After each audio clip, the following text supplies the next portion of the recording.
Hi everyone, I hope you all are doing well. तो कल Mark Miller ने कर दी है announcement for the international students और यहाँ पे थोड़ा तहलका मच चुका है। अनाउंसमेंट के बाद बहुत ज़्यादा तहलका मचा दिया है मार्क मिलर ने, but not to worry, I am here to help you out. I will be explaining each and every points. तो बेसिकली 3 मेजर अपडेट्स हैं जो उसने अनाउंस करी है और उसके क्या इम्पैक्ट होंगे आप पे, वो मैं बताऊँगा। सो पहले उसकी अनाउंसमेंट की वीडियो देख लेते हैं और उसके बाद ये उन्होंने पूरी डिटेल्स को पोस्ट करा है अपने साइट पे एंड मैं इस पे भी आऊँगा एंड मैं आपको एक्सप्लेन करूँगा कि क्या पॉइंट एक्चुअल में उन्होंने बताए हैं। और हर कहीं ये टेंशन फैल गई कि कनाडा के वीज़ा नहीं मिलेंगे। अब ऐसी कोई बात नहीं है, वीज़ा डेफिनेटली मिलेंगे, बट द थिंग इज़ जिसकी फ़ाइल स्ट्रांग होगी एंड उनको कुछ एडिशनल डॉक्यूमेंट्स अभी ऐड करने पड़ेंगे, रूल्स चेंज हो गए हैं। तो जिनकी फ़ाइल स्ट्रांग है, उनके पास डॉक्यूमेंट्स हैं एंड जिनका रीज़न वैलिड है, डेफिनेटली आपको वीज़ा मिलेगा। तो वीडियो को वॉच करते हैं and then will come back to this post and फिर मैं आपको बताता हूँ कि क्या हुआ है। There is no further growth in the number of international students in Canada for 2024. Postgraduate work permits will no longer be available to public-private institution models. Spouses of international students enrolled in other levels of study, including undergraduate and college programs, will no longer be eligible. National students are a valuable asset to this country. They are bright, young individuals that enrich our communities and bring significant social, cultural, and economic benefits. They deserve the best. They deserve world-class academic experiences that they sought out and hoped for. And Canada is renowned for that. Sadly, this has not always been the case. It's unacceptable that some private institutions have taken advantage of international students by operating under-resourced campuses, lacking supports for students, and charging high tuition fees, all the while significantly increasing their intake of international students. Today, I am announcing 3 principal measures. 1, a temporary 2-year cap on new international student permits. It is the latest in a series of measures to improve program integrity and set international students up for the success in order to maintain a sustainable level of temporary residence in Canada as well. To ensure that there is no further growth in the number of international students in Canada for 2024, we are setting a national application intake cap for a period of 2 years. For 2024, the cap is expected to result in approximately 364,000 approved study permits, a decrease of 35% from 2023. In the spirit of fairness, we are also allocating the cap space by province based on population, such as that some provinces will see much more significant reductions. We'll continue to work closely with those provinces and territories to put these measures into place, as they will be responsible for determining how the cap is distributed between its designated learning institutions that they have jurisdiction over. I've had productive conversations, in particular with British Columbia and Ontario already, and we all recognize that more needs to be done to protect the integrity of our system while supporting international students. In addition, effective immediately, applicants must provide a provincial attestation with their study permit application. At the same time, the cap will not apply to students in graduate levels of studies, including master's and doctoral students. Those are the people we're looking for. Study permit applications at the elementary and secondary school levels will also be exempt. To repeat, as of September 1st of this year, postgraduate work permits will no longer be available to public-private institution models. Thirdly, in the coming weeks, we'll be announcing that open work permits will only be allowed and be available to spouses of international students enrolled in master's and doctoral programs, as well as professional programs such as medicine and law. Spouses of international students enrolled in other levels of study, including undergraduate and college programs, will no longer be eligible. To be clear, the cap will not apply to applicants within Canada looking to extend their studies, as it wouldn't be fair to prevent someone from finishing the program, nor will the cap have an effect on study permit holders currently in Canada. These temporary measures will be in place for 2 years. and the number of new study permit applications that will be accepted in 2025 will be reassessed at the end of this year. To be absolutely clear, these measures are not against individual international students. They are to ensure that as future students arrive in Canada, they receive the quality of education that they signed up for and the hope that they were provided in their home countries. It would be a disservice to welcome international students in Canada knowing not all of them are getting the resources they need to succeed in Canada and having them return home disillusioned and disappointed in Canada's education system. Allowing bad actors to continue their operations would be a disservice to all the good institutions who pride themselves in providing a top-tier academic experience.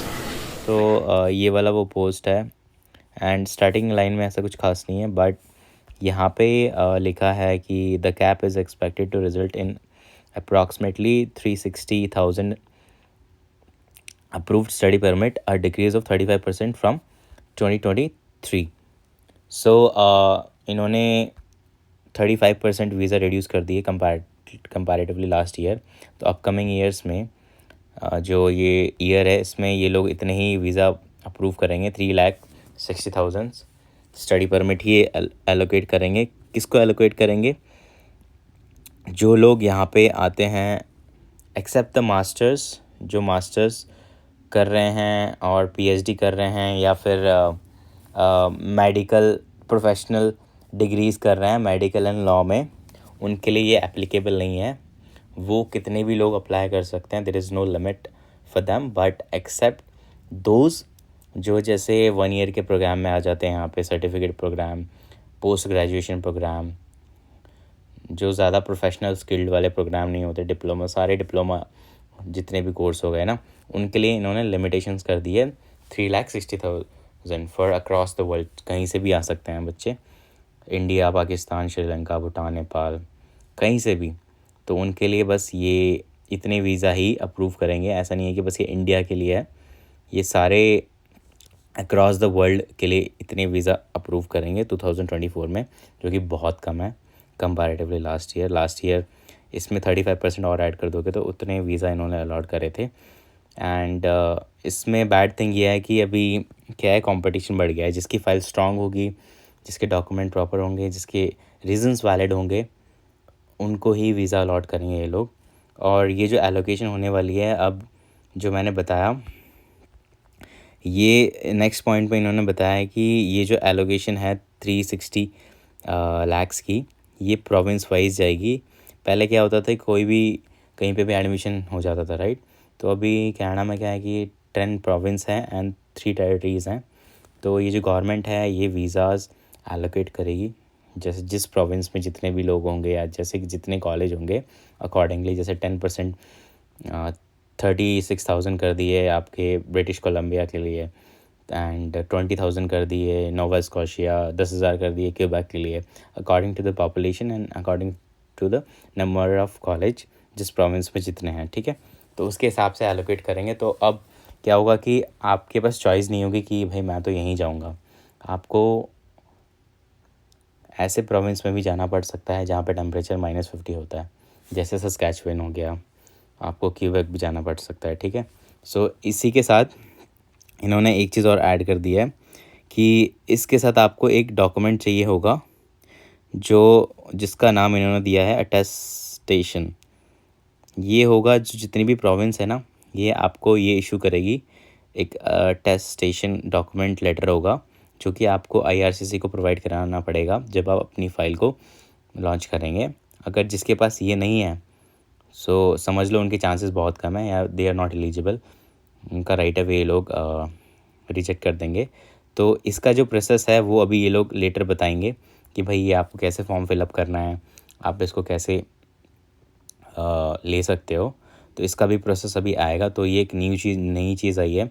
जैसे आप देख रहे हो अपना college Ontario में, British Columbia में, नोवा Scotia में, या फिर सस्कैचुअन हो गया, क्यूबेक हो गया, तो वहाँ से आपको उस प्रोविंस से ये लेटर लेना पड़ेगा कि भाई XYZ बंदा या फिर रोहित इस कोर्स में, इस कॉलेज में, इस प्रोविंस में, इस डेट में आ रहा है बोल के. ऐसा एग्जांपल दे रहा हूँ मैं आपको. ये लोग कुछ लेटर आपको प्रोवाइड कराएंगे और वो लेटर आपको अपलोड करना होगा, ठीक है. So this is clear.